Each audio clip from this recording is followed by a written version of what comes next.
I'm Dan Loewenthal. I was the editor of Found in Time. Well, as an editor, and I teach editing too, so what I always try to tell myself and my students is that we're here to serve the story. We're here to not only help make the story as good as possible, but sometimes find the story in where it could be weakest and accentuate it where it's strongest. Secondarily, we're trying to provide an emotional connection with an audience and also help the director as much as possible in terms of getting the best performances out of actors, keeping the pacing where it should be. And especially on a low-budget film where, through no fault of anybody involved, just simply by the dictates of less money and less time, sometimes an editor has to step up even more to try to, cover what wasn't done on the set. Report to the mine in 2 days. Unless you want us to take you in by force today. What the fuck? Did he just resist? Maybe you did. Your pills were tainted with Ambicon. That's an illegal sedative. No, that can't be right. Well, then maybe there is something you want to tell me. Where'd you get them? The drugstore right around the corner. Yeah, nice try. Where do you think we went to first? All their meds came up clean. Oh, this has to be a mistake. Shut up! You shut up, you fucking trawler. No, she didn't mean to say that. Oh, would you both just grow a fucking pair?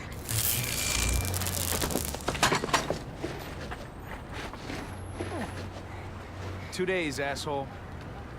You've been duly served."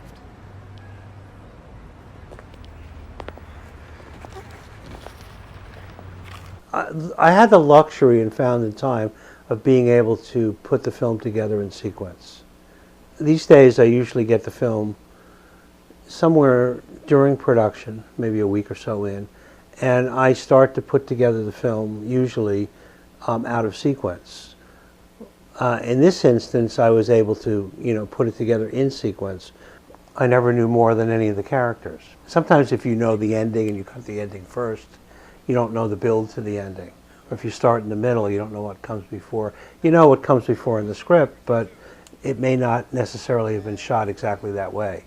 Certain performances that you think are going to be stronger are not stronger, and lesser characters get amplified in post-production.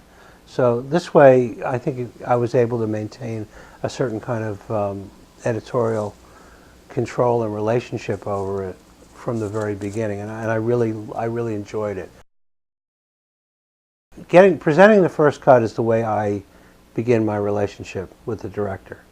So until I get that first cut and get his reaction to it, and we bond over it, it's a little nerve-wracking for me. That's the part of it that I like to get through. In many ways, I think it's the most important relationship on a film. Not just because I'm an editor. When a director's on a set, even if he's close to his director of photography or his actors, the director's besieged by problems that have to be solved in the moment and the kind of urgency of production. In the editing room, it's kind of like the director's washed on shore, and he's ready to work. And then he's with me pretty much exclusively. It's usually me one-on-one. There's no urgent questions usually. It's just really two people trying to make the film better. These are two good people. They uphold the law, keep people like us from causing trouble. They're not good. Is that what you'll say at my funeral? Hey, I wasn't gonna kill you, Chris. We just wanted to scare you a little bit. We like you. One of the things that Arthur did was he left me alone to get the first cut, which I liked. Arthur could have been in the editing room, but having left me alone, he got a chance to look at another creative input on the story. I think it helped the story. And in many cases, I think we were very compatible aesthetically, so it worked. Once you're beyond the first cut and the director and the editor are in sync, you start to think about, well, music. For me, the film any film never really comes alive until I put music to it. Like I'll cut an action sequence without music. I'll put it together the way I think it'll go. Once you put music to it, this is not score, this is like a temp track.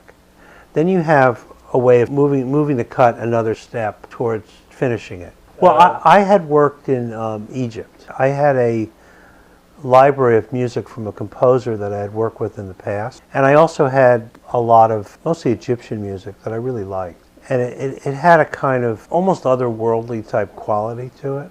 You know, it wasn't kind of traditional music, film music. And they had, a lot of them had really interesting rhythmic structures too, which helped, I think, define some of the pacing of some of the scenes.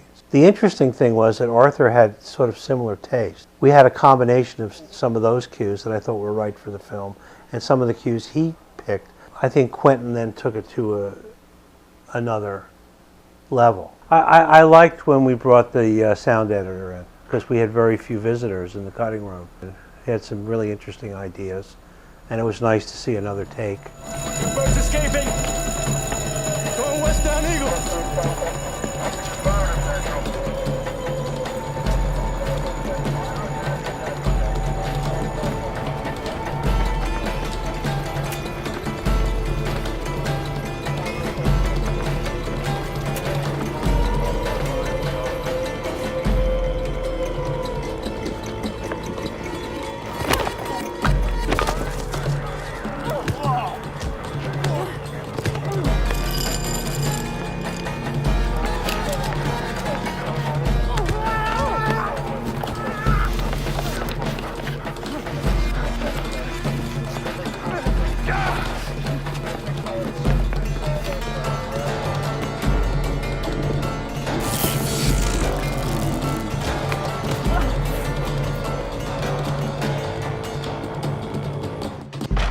I always liked more dramatic films, but I ended up, for most of my career as an editor, I ended up doing action movies. I was making sort of independent films in my early 20s, and at one point, when I was writing out grant proposals for little independent films, short films, my wife said to me, you know, we're about to have a child, and maybe you ought to think about getting a real job. So I ended up getting a job in a distribution company as a trailer editor. And I started doing, you know, really low budget features, and then I graduated to horror films, and then I started moving up the genre ladder. You know, I did a lot of action movies, killed a lot of people, chased a lot of people, scared a lot of people. Big kind of action films with tough guys like Charles Bronson, Chuck Norris, Dolph Lundgren, people like that, and a few horror films. And then I gravitated more towards like dramatic, independent films. You know, I did those for a number of years too. And then I did get a chance to direct. I would do second unit on feature films, documentaries and commercials and TV series and things like that. And then I just recently sort of re-embraced my editing career, because I realized I had spent so much time, so much of my professional life as an editor, that I really, you know, understood the craft and actually, you know, was proud of it. It's a lot harder, I think.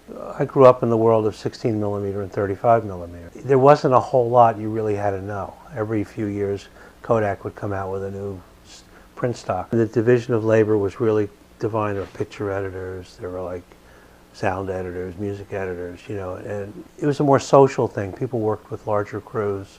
I used to work with 4 people, you know, assistants, apprentices, runners. Editors need to be more technically versed. They need to be able to know about color correction, know about sound mixing, know about creating titles. Every 6 months there's a new program, an update, new cameras, new codecs, and then still be, you know, storytellers. You don't sort of come up the same way.